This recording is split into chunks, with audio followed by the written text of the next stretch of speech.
বর্তমান পৃথিবীতে যারা আল্লাহ ব্যতীত ইলাহের দাবিদার আছে তারা কেউই রব হওয়ার প্রমাণ দিতে না পারার পরেও পৃথিবীর কয়জন মানুষ তাওহীদের অনুসরণ করে? পৃথিবীর কয়টা মানুষ শিরক মুক্ত? পৃথিবীর 600 কোটি মানুষের মধ্যে কয়জন মানুষ আল্লাহ সুবহানাহু ওয়া তাআলার এই তাওহীদের স্বীকৃতি দিচ্ছে? না খ্রিস্টানেরা, না হিন্দুরা। আর মুসলমানদের মধ্যেও নামধারী পথভ্রষ্ট বিভ্রান্ত আছে যারাও এই তাওহীদের পরিপূর্ণ বাস্তবায়ন করতেছে না। তাহলে রব হওয়ার যোগ্যতা প্রমাণ না দিতে পারার পরেও পৃথিবীর মানুষ বাতিল ইলাহের ইবাদত করতেছে, অথচ তারা রব হওয়ার প্রমাণ দিতে পারেনি। তাহলে সেই দিন কি হবে মানুষের, যেই দিন এমন বাতিল ইলাহের দাবিদার আসবে যে রব হওয়ারও প্রমাণ দিবে? সে তো দাজ্জাল। দাজ্জালের ফিতনা কেন ভয়াবহ? রব হওয়ার প্রমাণ দিতে না পারার পরেও পৃথিবীর লক্ষ লক্ষ কোটি কোটি মানুষ, পৃথিবীর 90% মানুষ বাতিল ইলাহের ইবাদত করতেছে, অথচ তারা রব হওয়ার প্রমাণ দিতে পারেন। তাহলে পৃথিবীর মানুষের কি হবে যেই দিন দাজ্জাল রব হওয়ার প্রমাণ দিবে? বলবে কোরআনে তো আল্লাহ সুবহানাহু ওয়া তাআলা বলেছে আসমান থেকে বৃষ্টি কে বর্ষণ করে? আমি দাজ্জাল, আমি আসমান থেকে বৃষ্টি বর্ষণ করছি। এবার রব হওয়ার প্রমাণ দিয়ে দিল। ফেরাউনও যে প্রমাণ দিতে পারেনি, নমরুদও যে প্রমাণ দিতে পারেনি, যে প্রমাণ যত বাতিল ইলাহের ইবাদত করা হচ্ছে কেউ দিতে পারেনি, সেই প্রমাণ তো দাজ্জাল দিয়ে দিবে, রব হওয়ার প্রমাণ দিবে। তার আদেশে আসমান বৃষ্টি বর্ষণ করবে, তার আদেশে জমিন ফসল উৎপাদন করবে, এমনকি তার আদেশে আল্লাহ সুবহানাহু ওয়া তাআলার অনুমতিতে মৃতকেও জীবিত করতে পারবে। এই জন্য দাজ্জালের ফিতনা ভয়াবহ। তাহলে কোরআনের এত যুক্তি তর্কের পরেও দুনিয়াতে এক্সিস্টিং বাতিল ইলাহরা কেউ রবের প্রমাণ দিতে না পারার পরেও পৃথিবীর 90% মানুষ বাতিল ইলাহের ইবাদত করতেছে। তাহলে যেদিন দাজ্জাল এসে রব হওয়ার প্রমাণ দিবে সেদিন কয়জন মানুষ ঈমান ধরে রাখবে? এই জন্য এটা পৃথিবীর সবচেয়ে বড় ভয়াবহ ফিতনা। হ্যাঁ, এই ফিতনা থেকে বাঁচতে পারবে কারা? ওই যে দুইটা সারমর্ম বলেছি, ওই দুই সারমর্মের উপরই এই ফিতনা থেকে বাঁচা নির্ভর করে। একটা সারমর্ম বলেছি তাওহীদের বিশ্বাস যাদের মজবুত, আর 2 নম্বর পরকাল এবং পুনরুত্থানের উপর যাদের বিশ্বাস মজবুত। পরকাল এবং পুনরুত্থানের উপর বিশ্বাস মজবুত ছাড়া পৃথিবীর কোনো ফিতনা থেকে বাঁচা সম্ভব নয়। এই জন্য যখনই কোরআন এবং হাদিসে ইসলামের আকীদা এবং ঈমানের সারমর্ম করা হয়েছে তখন এই দুইটা বাক্যের উপর এসে শেষ হয়ে গেছে। মা ইউমিন বিল্লাহ ওয়াল ইয়াউমিল আখির, দুইটা বাক্য, যে আল্লাহর উপর ঈমান রাখে, পরকালের উপর ঈমান রাখে। এই দুইটা বাক্যের উপরই মানুষের ফিতনা থেকে মুক্তি নির্ভর করে। যার তাওহীদে বিশ্বাস মজবুত, যার পরকালে বিশ্বাস মজবুত। যদিও পরকাল অতি বাস্তব এবং পরকাল এত কঠিন নয়, পুনরুত্থান এত কঠিন নয় আমরা যত কঠিন মনে করি। আমি শুধু পুনরুত্থানের উপর একটা ছোট্ট কথা বলে বক্তব্যের সামনের দিকে এগিয়ে যাব, যে পুনরুত্থান কেন সহজ। আমাদের সামনে এবং চারিদিকে যত গাছ আমরা দেখতে পাই, এই উদাহরণ আল্লাহই কোরআনে দিয়েছে। আমি জাস্ট সহজ ভাষায় বুঝাচ্ছি। যত গাছ আমরা দেখতে পাই, এই গাছ মানুষের চেয়ে জীবন্ত নয়। গাছ তো কথা বলতে পারে না, হ্যাঁ গাছের জীবন আছে, এক লেভেলের, এক মাত্রার জীবন, কিন্তু মানুষের জীবন তো আরও ভার্সাটাইল, আরও ব্যাপক। মানুষ বেশি জীবন্ত গাছের তুলনায়। তো গাছের যে বীজ, গাছে ফল ধরার পর যে বীজ বা বিচি, এটা মৃত। খেজুরের বীজ মৃত, যে কোনো বীজ মৃত।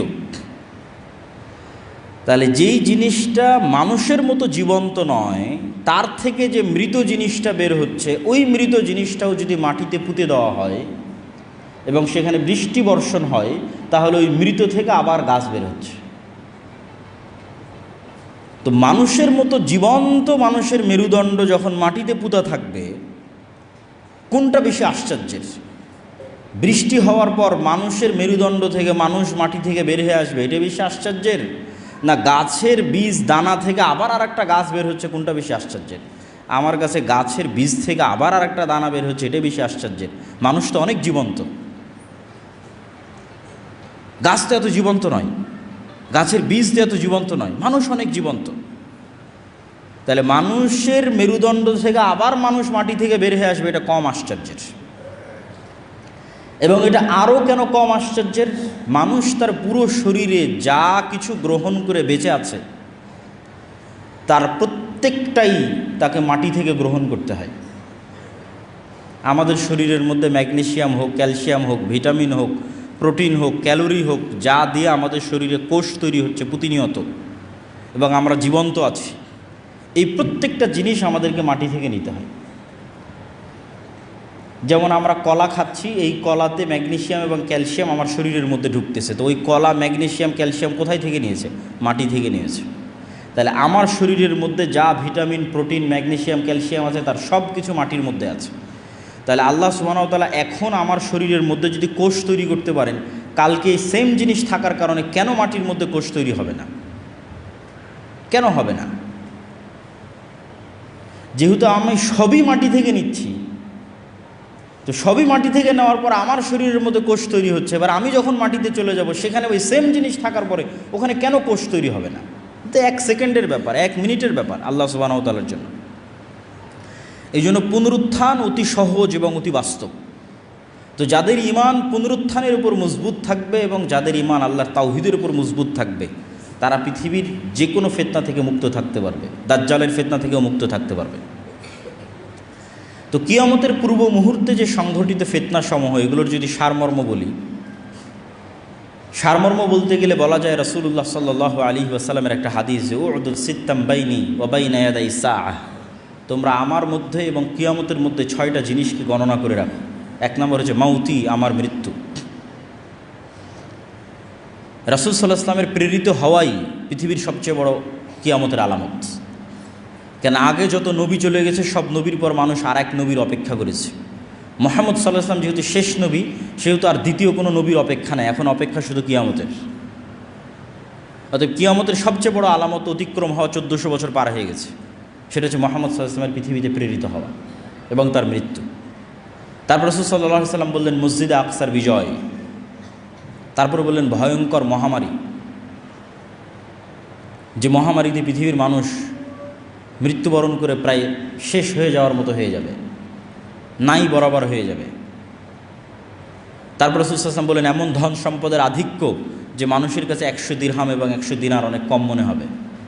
তারপরে বললেন ফিতনাতুন, এমন এক ফিতনা যেই ফিতনা থেকে আরবের কোনো ঘর মুক্ত থাকবে না। লা ইয়াবকা মিনহু বাইতুম মিনাল আরব, আরবের কোনো ঘর এই ফিতনা থেকে মুক্ত থাকবে না। ফিতনা শব্দটি কোরআন এবং হাদিসে যখনই ব্যবহৃত হয়েছে, বেশিরভাগ ক্ষেত্রে মারামারি, গণ্ডগোল, কাটাকাটি, যুদ্ধ ইত্যাদির ক্ষেত্রে ব্যবহৃত হয়েছে। ফলত এটিই বেশি সঠিক অর্থ যে এমন ফিতনা মানে এমন ভয়ঙ্কর যুদ্ধ, যে যুদ্ধে আরবের প্রত্যেকটা ঘর অংশগ্রহণ করবে। তারপর রাসূল সাল্লাল্লাহু আলাইহি ওয়াসাল্লাম বলেন হুদনাতুন বাইনাকুম ওয়া বাইনার রোম, একটা চুক্তি হবে, যে চুক্তি তোমাদের এবং রোমানদের মধ্যে হবে। রোমান কারা, এটা নিয়ে অনেক মতভেদ আছে। আজকের ইউরোপ রোমান না আজকের রাশিয়া রোমান না আজকের আমেরিকা রোমান, কিন্তু মতভেদ থাকলেও এতটুকু নিশ্চিত যে খ্রিস্টানদের সাথে মুসলমানদের একটা চুক্তি হবে। সেটা আমেরিকার খ্রিস্টান না ইউরোপের খ্রিস্টান না রাশিয়ার খ্রিস্টান, সেটা মতভেদ থাকতে পারে। যুগের পরিবর্তনে মানুষ এই হাদিসকে এক একভাবে বুঝতে পারে। আজ থেকে 500 বছর আগে একভাবে বুঝতো, যখন ক্রুসেডারদের সাথে যুদ্ধ হতো তখন একভাবে বুঝতো, তখন তো মনে করতো যে এই হাদিস বাস্তবায়ন হয়েই গেছে। আর এখন হয়তো আমরা আর একভাবে বুঝতেছি। তো খ্রিস্টানদের সাথে মুসলমানদের একটা চুক্তি হবে, তথা আরবের ভয়ঙ্কর গৃহযুদ্ধের ধারাবাহিকতায় খ্রিস্টানদের সাথে মুসলমানদের একটা চুক্তি হবে, যে এই চুক্তির ভিত্তিতে তারা তৃতীয় কোনো শক্তির বিরুদ্ধে যুদ্ধ করবে এবং সেই তৃতীয় শক্তির বিরুদ্ধে যুদ্ধে ওই তৃতীয় শক্তি পরাজিত হবে। সেই তৃতীয় শক্তি কারা তা কোরআন এবং হাদিসে উল্লেখ নাই। সেই তৃতীয় শক্তি ইহুদিরা, সেই তৃতীয় শক্তি হিন্দুরা, সেই তৃতীয় শক্তি চায়নার মতো যারা বুদ্ধিস্ট, তারা, আল্লাহু আলাম। তৃতীয় শক্তির বিরুদ্ধে বিজয়ী হওয়ার পর খ্রিস্টানদের একজন মানুষ ক্রুশকে উঁচিয়ে ধরে বলবে ক্রুশের বিজয় হোক, তখন আর এক মুসলিম উঠে সেটাকে ভেঙে দিবে অথবা ওই ব্যক্তিকে হত্যা করবে। তখন খ্রিস্টান এবং মুসলমানরা মুখোমুখি দাঁড়াবে, আর এটি পৃথিবীর ইতিহাসের সবচেয়ে বড় যুদ্ধ, তথা পৃথিবীর ইতিহাসের সবচেয়ে বড় যুদ্ধ হবে খ্রিস্টান আর মুসলমানদের মধ্যে, যেটার নাম মালহামা, যেটা বাইবেলে এবং অন্যান্য ধর্মগ্রন্থে আর্মাগেড্ডন নামে বলা হয়েছে। এবং পৃথিবীর সব ধর্মের মানুষ একজন মাসিহের অপেক্ষা করতেছে। মাসিহ মানে উদ্ধারকারী, বিপদ থেকে উদ্ধারকারী।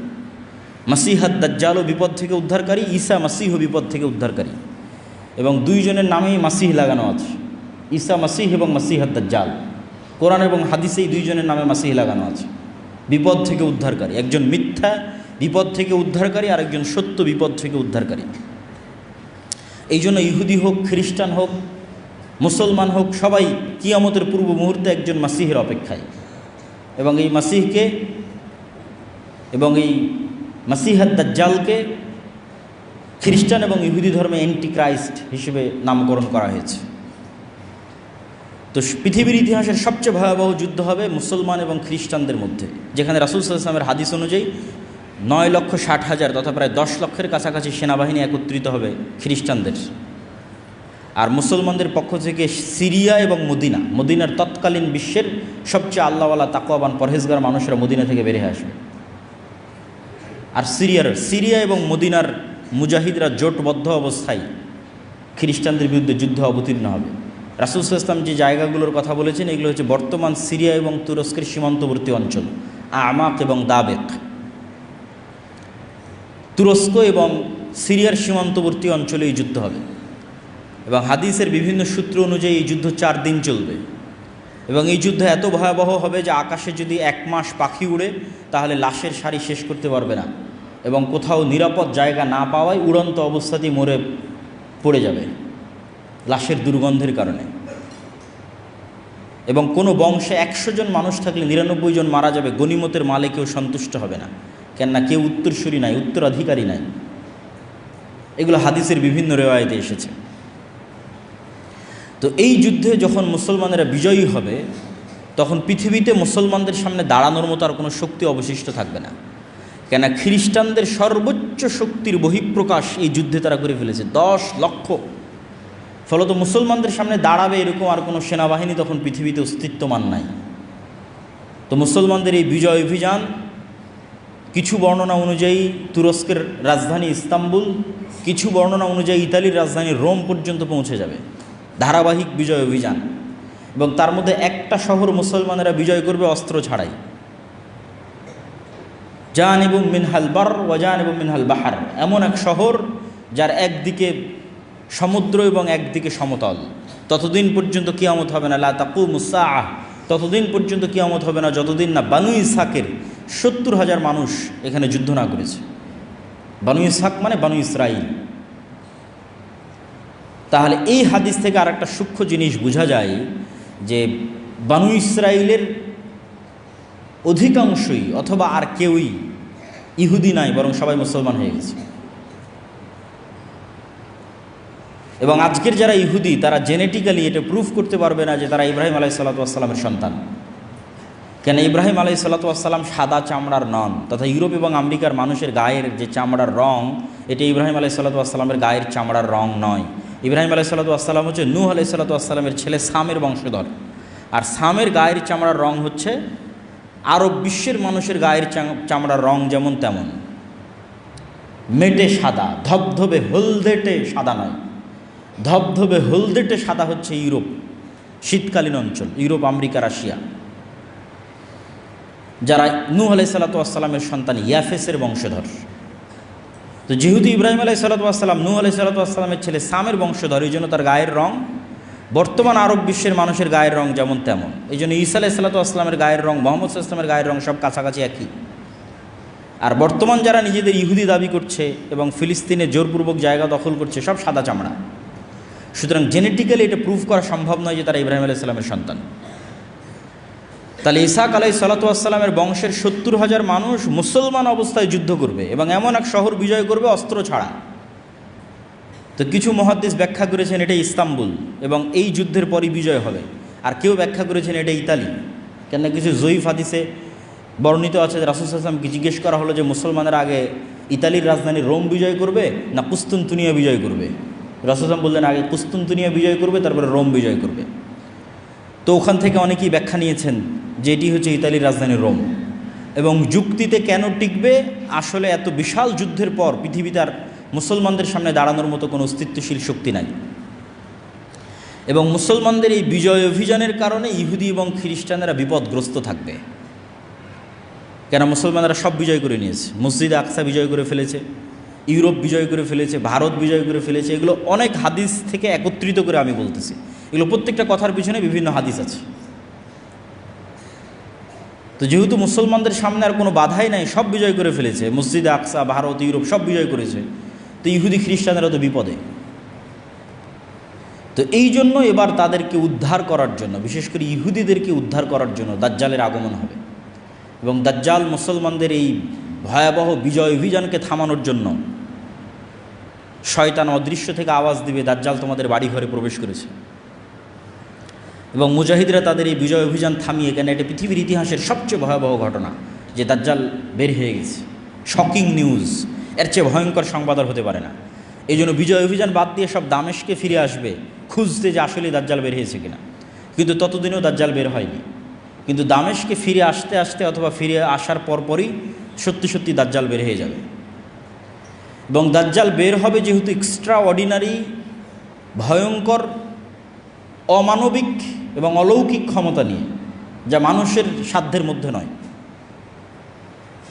এরকম ভয়াবহ অলৌকিক ক্ষমতা নিয়ে যেহেতু দাজ্জাল আসবে, সেহেতু নিমিষেই যেই মুমিন মুজাহিদরা বিশ্বের প্রায় সকল পরাশক্তিকে পরাজিত করে মুসলমানদের বিজয় নিশ্চিত করেছে, তারা নিমিষেই নিজেদের জন্য পৃথিবীকে সংকুচিত অবস্থায় পাবে এবং দাজ্জালের ফিতনা মোকাবেলা করার মতো কোনো শক্তি সামর্থ্য তাদের কাছে থাকবে না। এক হাদিসে রাসূল সাল্লাল্লাহু আলাইহি ওয়াসাল্লাম বলছেন, শামের কিছু, ইরাক এবং শামের মধ্যবর্তী অঞ্চল দিয়ে দাজ্জাল যাবে। যাওয়ার সময় কোনো এক শহরে গিয়ে বলবে, তোমরা আমার উপর ঈমান আনয়ন করো। তো ওই শহরের মানুষ ঈমান আনয়ন করবে। তখন ধন সম্পদ মৌমাছির চাকের সাথে যেভাবে ছুটে, তাদের পিছনে সেভাবে ধন সম্পদ ছুটবে। আর শামের কোনো এক নগরীতে এসে বলবে, আমার উপর ঈমান আনয়ন করো, তারা ঈমান আনয়ন করবে না। তখন আসমান এবং জমিন, ফসল উৎপাদন, বৃষ্টি বর্ষণ এমনভাবে বন্ধ করে দিবে যে যেহেতু পরিপূর্ণরূপে বৃষ্টি এবং মাটি দুটোই পানি শূন্য হয়ে গেছে, ফলত এখানে আর ঘাসপালাও খাওয়ার সুযোগ নাই, ঘাস পাতা খাওয়ারও সুযোগ নাই। তখন একটাই সুযোগ, যেটা হাদিসেই বর্ণিত আছে, যে তাদের বাড়িতে রাখা বিভিন্ন কাঠের আসবাবপত্রকে চিবিয়ে চিবিয়ে সেখানকার মধ্যে থেকে রস বের করার চেষ্টা করবে। এত ভয়ঙ্কর দুর্ভিক্ষ দেখা দেবে। তাহলে দাজ্জাল আসার পরে মুমিন এবং মুজাহিদেরা বিপদে পড়ে গেল। তাহলে দাজ্জাল এসে কাদের উদ্ধার করলো? ইহুদি এবং খ্রিস্টানদের উদ্ধার করলো। এবার মুমিন এবং মুসলমান যারা আছে তাদেরকে বিপদ থেকে উদ্ধার করার জন্য ঈসা আলাইহিস সালাতু ওয়াস সালাম আসবে।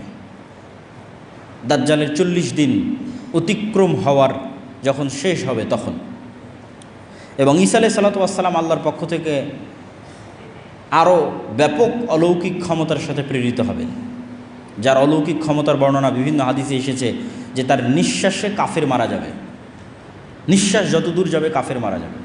দাজ্জালকে হত্যা করতে হবে না, ঈসা আলাইহিস সালামকে দেখলেই লবণের মতো, লবণ যেভাবে পানিতে পড়লে গলে যায় সেভাবে গলে যাবে, কিন্তু তারপরে ঈসা আলাইহিস সালাম তাকে হত্যা করবেন। তো ঈসা আলাইহিস সালাতু ওয়াস সালামের আগমন এবং দাজ্জালের পৃথিবীতে আগমন, এই দুইটাকে অনেক নাস্তিক, অনেক হাদিস অস্বীকারী বিভিন্ন যুক্তিতে অস্বীকার করতে চায়।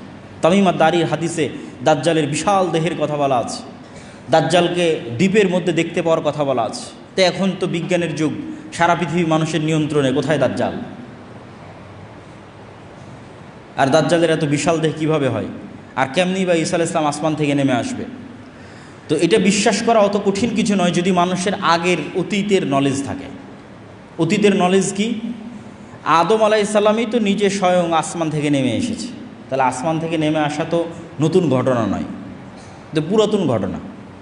মুহাম্মদ সাল্লাল্লাহু আলাইহি ওয়াসাল্লাম নিজে আসমান সফর করে এসেছে, তাহলে বিশ্বাস অনুযায়ী আসমানে যাওয়া এবং আসমান থেকে আসা পৃথিবীতে কোনো নতুন ঘটনা নয়, পুরাতন ঘটনা। যদি নতুন ঘটনা হতো তাহলে বিশ্বাস করতে কষ্ট হওয়া স্বাভাবিক, পুরাতন ঘটনা বিশ্বাস করতে কেন কষ্ট হবে? আদম আলাইহিস সালামকে নিজে যেখানে হাদিসে বলা হচ্ছে তিনি 60 দিরা, 60 হাত, প্রায় 30-35 মিটার, প্রায় 10 তলা বিল্ডিংয়ের সমান উঁচু। তো আদম আলাইহিস সালাম নিজেই যদি 10 তলা বিল্ডিংয়ের সমান উঁচু হয়, তাহলে তার কোনো সন্তান বৃহৎ দেহের হওয়া এটা তো অস্বাভাবিক কিছু নয়, অসম্ভব কিছু নয়, ইললজিক্যাল কিছু নয়, অবাস্তব কিছু নয়। তাহলে অতীত সম্পর্কে নলেজ থাকলে এই জিনিসগুলোর উপর প্রশ্ন উত্থাপন করা অযৌক্তিক। এবং দাজ্জালকে যখন হত্যা করা হবে তখন আল্লাহ সুবহানাহু ওয়া তাআলা ঈসা আলাইহিস সালামকে বলবে, যেই ফিতনা ওই মুমিন মুজাহিদরা অতিক্রম করতে পারেনি, যারা বিশ্ব বিজয় করেছে, সেই ফিতনা বিজয় করলো ঈসা আলাইহিস সালাম। এবার ঈসা আলাইহিস সালামকে বলা হচ্ছে, এবার এমন ফিতনা বের হবে যা তুমিও পারবা না, তারা হচ্ছে ইয়াজুজ এবং মাজুজ।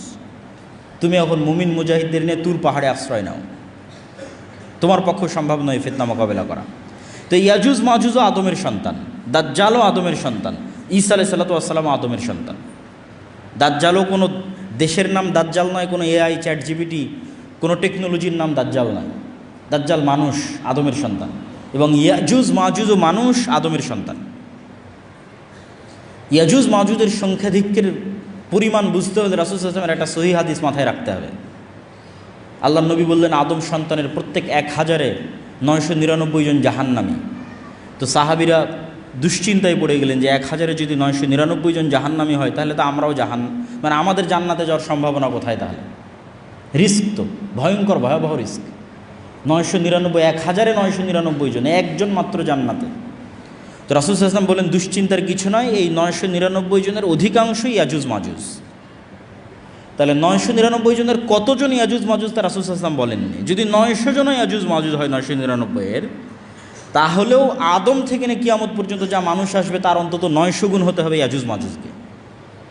এখনকার পৃথিবীর 600 কোটি মানুষের 900 গুণ, কথা বলিনি। আদম থেকে নিয়ে কিয়ামত পর্যন্ত যা মানুষ, তার অন্তত 900 গুণ না হলে কেমনে 1000-এ 999-এর 900টা ইয়াজুজ মাজুজ হবে জাহান্নামে? তাহলে ইয়াজুজ মাজুজের সংখ্যা কত? তাহলে এত বিশাল ইয়াজুজ মাজুজ কোথায় আছে, আর দাজ্জাল কোথায় আছে?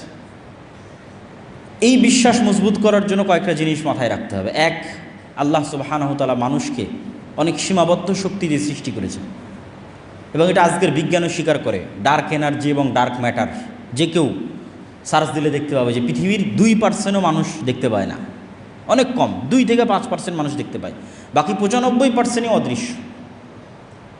আসমান এবং জমিনের মধ্যে যা কিছু আছে, এটা বিজ্ঞান দাবি করতেছে। তো তারা নাম দিয়েছে ডার্ক ম্যাটার, ডার্ক এনার্জি। এবং বিজ্ঞান বলতেছে ডাইমেনশন, যে এক ডাইমেনশনের জিনিস আর এক ডাইমেনশনে থাকা জিনিসকে দেখতে পাবে না।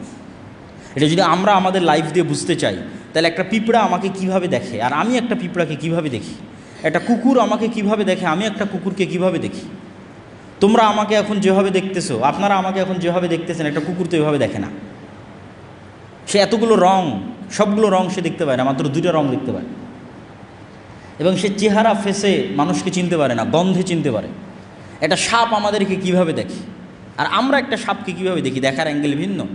আমি একটা সাপকে পরিপূর্ণ দেখতে পাচ্ছি, একটা পিঁপড়াকে পরিপূর্ণ দেখতে পাচ্ছি, পিঁপড়া তো আমাকে আসলে পরিপূর্ণভাবে দেখতে পায় না। এবং একটা পাখিকে যদি মসজিদের মধ্যে ছেড়ে দেওয়া যায়, সেই জানালা খুঁজে বের করতে পারবে না কোন দিক দিয়ে জানালা, আমরা দেখতে পাচ্ছি জানালা। তাহলে ওর দেখার দৃষ্টি সীমা একরকম, আমার দেখার দৃষ্টি আর এক রকম। ঠিক একই অবস্থা আমাদের চেয়ে আপার ডাইমেনশনে যে সমস্ত ফেরেশতা এবং জিনেরা আছে, ওরা আমাদেরকে স্পষ্ট দেখতে পাচ্ছে। এই মসজিদে যেহেতু ফেরেশতা আছে, কিন্তু আমরা দেখতে পাচ্ছি না। তো জিন এবং ফেরেশতাকে আল্লাহ সুবহানাহু ওয়া তাআলা যেভাবে অদৃশ্য রেখেছেন, সেভাবে অদৃশ্য রাখতে পারেন।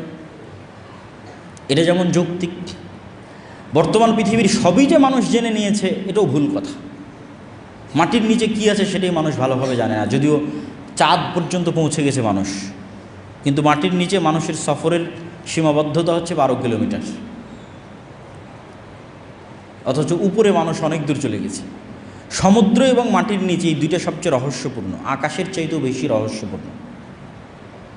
এবং তারপরেও আরেকটি বিষয় থাকে, সেটি হচ্ছে আল্লাহ সুবহানাহু ওয়া তাআলা বলেছেন তিনি তার আসমান সৃষ্টিতে যা সময় লেগেছে, জমিন সৃষ্টিতে তাই সময় লেগেছে। এবং 7 আসমান এবং 7 জমিন সৃষ্টি করেছেন, তথা 7 আসমান যা বিশাল, 7 জমিন তাই বিশাল।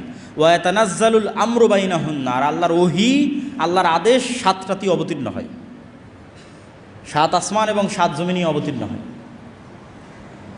তো আল্লাহ সুবহানাহু ওয়া তাআলা অন্য জমিনেও রেখে থাকতে পারেন দাজ্জালকে, ইয়াজুজ মাজুজকে। এবং সূরা কাহফে যত ব্যতিক্রম ঘটনাগুলো আছে, এই ব্যতিক্রম ঘটনাগুলো অনেক বেশি ব্যতিক্রম, যেগুলো কিয়ামতের পূর্ব মুহূর্তে সংঘটিত বিষয়ের প্রতি ঈমানকে মজবুত করতে সহযোগিতা করে এবং দাজ্জালের ফিতনা থেকে বাঁচার ক্ষেত্রে মানুষের রাস্তা তৈরি করে দিতে পারে। সূরা কাহফে 4টা ঘটনা আছে, আসহাবে কাহফের ঘটনা। তা আসহাবে কাহফের ঘটনা থেকে শিক্ষা কি? মানুষ আসহাবে কাহফ ঈমান বাঁচাতে যেমন পৃথিবী থেকে ডিসকানেক্ট হয়ে গেছে, মানুষ যদি ঈমান ধরে রাখতে চায় দাজ্জালের সময় অথবা তার পূর্ববর্তী ভয়াবহ ফিতনার সময়, তাহলে ওইভাবে পৃথিবী থেকে ডিসকানেক্ট হয়ে যেতে হবে আসহাবে কাহফের মতো। আর পরকালের প্রতি ঈমান লাগবে আসহাবে উখদুদের মতো, যারা জ্বলন্ত আগুনের মধ্যে ঢুকে গেছে। কেন? ওইটা তাদের কাছে জ্বলন্ত আগুন নয়, ওইটার মধ্যে তো ওরা জান্নাত দেখতে পাচ্ছে, এটা তাদের ওসিলা জান্নাতে যাওয়ার। আপনার কাছে এটা আমি আগুনে পুড়ে মারা যাব, আর আরেকজনের কাছে আমি এইটাতে আগুনে ঢুকে জান্নাতে যাব, চিন্তার পার্থক্য। আপনার কাছে আরে এই ভয়াবহ আগুন, এই আগুনের মধ্যে ঢুকলে তো আমার অনেক কষ্ট, আর আরেকজন আর এই আগুনে ঢুকলে তো আমি জান্নাতে চলে যাব। তাহলে একজনের কাছে মৃত্যু জান্নাতে যাওয়ার উসিলা, আর আরেকজনের কাছে মৃত্যু ভয়ের কারণ। এটাই তো বিশ্বাসের পার্থক্য। যার কাছে মৃত্যু জান্নাতে যাওয়ার উসিলা, তথা যার পরকালের প্রতি বিশ্বাস মজবুত, তার কাছে মৃত্যু তো জান্নাতে যাওয়ার উসিলা। তো এখন সামনে আগুন থাকুক আর যাই থাকুক, সেটা তো বিষয় নয়। তাহলে পরকালের উপর ঈমান যত মজবুত, ও আসহাবে উখদুদের মতো ব্যবহার করতে পারবে দাজ্জালের ফিতনার সময়, কেন তার কাছে মৃত্যু জান্নাতে যাওয়ার উসিলা।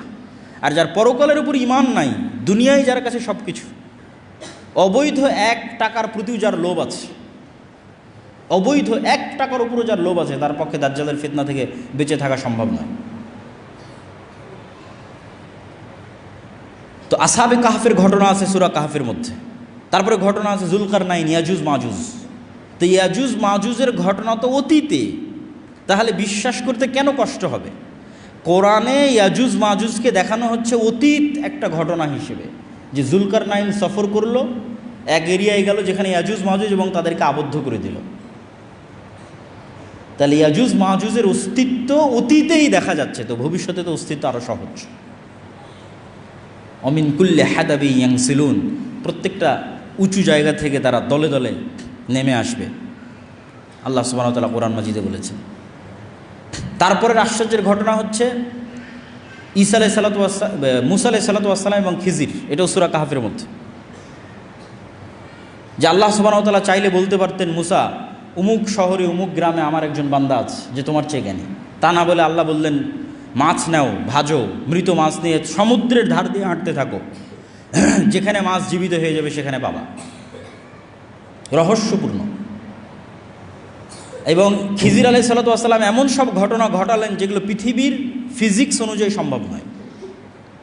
ভবিষ্যতে কোন বাচ্চা তার বাপ মাকে হত্যা করবে, সেই বাচ্চাকে তিনি অতীতে হত্যা করতেছেন। এ তো টাইম নিয়ে যত মানুষের, আধুনিক যুগে যত মানুষের বিভিন্ন গবেষণা এবং বিশ্লেষণ আছে, এবং টাইম ট্রাভেল, যে সময়ের মধ্যে সফর করা, ভবিষ্যৎ দেখে আসা, অতীতে সমাধান করা, এই ধরনের সব আশ্চর্য ঘটনা খিজির আলাইহিস সালাতু ওয়াস সালাম ঘটাচ্ছে। তো খিজির আলাইহিস সালাতু ওয়াস সালাম এই পৃথিবীরও হতে পারেন, অন্য পৃথিবীরও হতে পারেন। তিনি সালামকে চিনতে আশ্চর্য হচ্ছেন সালাম শুনে, যে জান্নাতের সালাম এখানে কীভাবে, কোন মুসা, দুনিয়ার যে নবী মুসা সেই নবী মুসা? হ্যাঁ। তো পুরো ঘটনার অ্যাঙ্গেলগুলো এবং প্রতিটা পয়েন্ট অনেক আশ্চর্যজনক, এবং শেষ পর্যন্ত বিদায়ও আশ্চর্যজনক। তো এই জন্য সূরা কাহফের প্রত্যেকটা ঘটনাই কিয়ামতের পূর্ব মুহূর্তের সাথে কোনো না কোনোভাবে কানেক্টেড আছে। আল্লাহ সুবহানাহু ওয়া তাআলা খিজিরকে যেভাবে অদৃশ্য রেখেছেন, অথবা অদৃশ্য রাখতে পেরেছিলেন যদি খিজির মারা গিয়ে থাকে, কেন কোরআন এবং হাদিসে কোনো উল্লেখ নেই যে খিজির মারা গেছেন কিনা, না জীবিত আছেন, আল্লাহু আ'লাম। তো সেভাবে আল্লাহ দাজ্জালকে অদৃশ্য রাখতে পারেন, সেভাবে আল্লাহ সুবহানাহু ওয়া তাআলা ইয়াজুজ মাজুজকে অদৃশ্য রাখতে পারেন। এই জন্য অনেক কিছুই শিক্ষা আছে সূরা কাহফের মধ্যে। আর সূরা কাহফের মধ্যে সবচেয়ে যেটা ব্যতিক্রম ঘটনা, 2 ভাই বাগানওয়ালা, ওমা আযুন্নুস সাআহ, আমি মনে করি না যে কিয়ামত কায়েম হবে। এই জন্য বলেছি ইসলামের সারমর্ম তাওহীদ আর কিয়ামত। সে বিশ্বাস করে না যে কিয়ামত হবে, ওটাকেই আল্লাহ সুবহানাহু ওয়া তাআলা সূরা কাহফের মধ্যে শিরক হিসেবে উল্লেখ করছেন। যে এক ভাই বিশ্বাস করে না কিয়ামত হবে, তখন আরেকজন বলতেছে আমি আল্লাহর সাথে শরীক করা থেকে পরিত্রাণ চাই। তো যাক, সূরা কাহফের উপর আরেকদিন বিস্তারিত আলোচনা করা যাবে। আমরা বক্তব্যের সারমর্ম এবং সংক্ষিপ্ত অবস্থার মধ্যে চলে আসি। তো এই পুরো ঘটনা কিয়ামতের পূর্ব মুহূর্তে সংঘটিত ফিতনাগুলো থেকে আমাদের জন্য শিক্ষা কী? আমাদের জন্য 2টা শিক্ষা। এক, কবে হবে, কখন হবে, এইটার পিছনে পড়ে থাকা, এইটা কখনো কোরআন এবং হাদিসের দিক নির্দেশনা নয়। কেন দিক নির্দেশনা নয়? প্রত্যেক মানুষের মৃত্যুই তো তার কিয়ামত। তাহলে কখন ঈসা আলাইহিস সালাম আসবে, কখন দাজ্জাল আসবে, কখন ইমাম মাহদি আসবে, এটার আগেই তো আপনার কিয়ামত হয়ে যাচ্ছে, আপনার মৃত্যু। কিয়ামত মানে কি? আপনি পরকালকে দেখবেন। তো মৃত্যুর পরেই তো মানুষ পরকালকে দেখে ফেলে। মৃত্যুর মাধ্যমে সে বারজাকি জগতে জাহান্নামও দেখে ফেলে, জান্নাতও দেখে ফেলে।